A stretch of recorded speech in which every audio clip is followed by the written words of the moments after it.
Bonjour à vous et bienvenue sur ma chaîne 2 minutes au jardin. Aujourd'hui nous allons découvrir donc le fuchsia. Alors je vous présente aujourd'hui donc un fuchsia Riccartoni. Bon, il y a d'autres variétés, hein. Il y a le Thompson qui est, on va dire, ce qu'on appelle le Tom Pouce, qui aura une fleur beaucoup plus grosse mais qui est une variété assez naine. Et après on aura aussi le type Alice Hoffman, hein, pour les plus connus. Alice Hoffman donc qui aura une corolle rose avec une calice blanche, parce qu'ici, comme vous pouvez le noter ici, donc on a une fleur très fine donc pour le Riccartoni qui va avoir une corolle rose et une calice violette. Alors regardez-moi comme c'est beau quand même, ces petites fleurs suspendues à ces branches. Alors bon nombre sont vivaces, hein, faut savoir au niveau du fuchsia.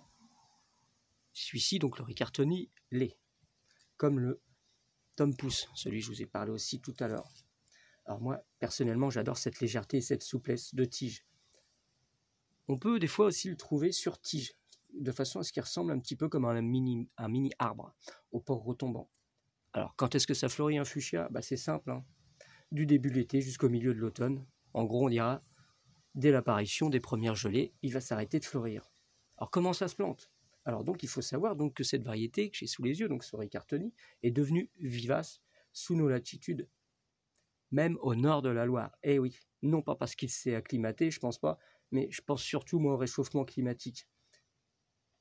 Voilà, donc lui, on peut le garder en pleine terre toute l'année. Alors, ce qu'il faut savoir, comment on va faire? Donc déjà, je vous ai dit tout à l'heure comment on va faire pour le planter, c'est simple. On va le planter donc, pour les variétés gélives, on va les planter à partir du mois d'avril, de préférence, après les gelées. Et sinon, ce sera dans un endroit assez humide, mais bien drainé, à la mi-ombre, voire à l'ombre, dans un sol riche. Et puis, légèrement acide aussi. N'hésitez pas à utiliser un bon terreau au moment de la plantation. Faites attention à l'arrosage au début de cette plantation, puis en période de sécheresse, le premier été. Et apportez-lui aussi de l'engrais, 1 à 2 fois dans l'été, car il est assez gourmand tout de même. Alors, vous pouvez le bouturer fin août, donc c'est très facile à faire, hein. On va souvent même privilégier cette méthode par rapport au semis.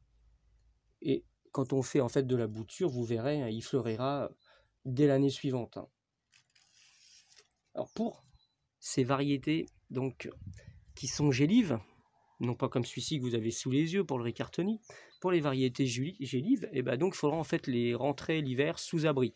Pour le Riccartoni, donc ce qu'on fera à la fin de l'automne, voire au début de l'hiver, on va s'amuser en fait à le couper à 20 cm de haut, et puis on va un petit peu pailler avec quelques feuilles pour le protéger tout court. Voilà. Alors, ah oui, j'ai oublié une petite chose. Vous saviez en fait ce que ça veut dire dans le langage des fleurs d'offrir un fuchsia? C'est simple. Ça veut dire que l'on aime quelqu'un avec ardeur. Voilà, donc maintenant que vous savez ça, n'hésitez pas à en offrir à vos promises. Donc à bientôt pour une prochaine vidéo.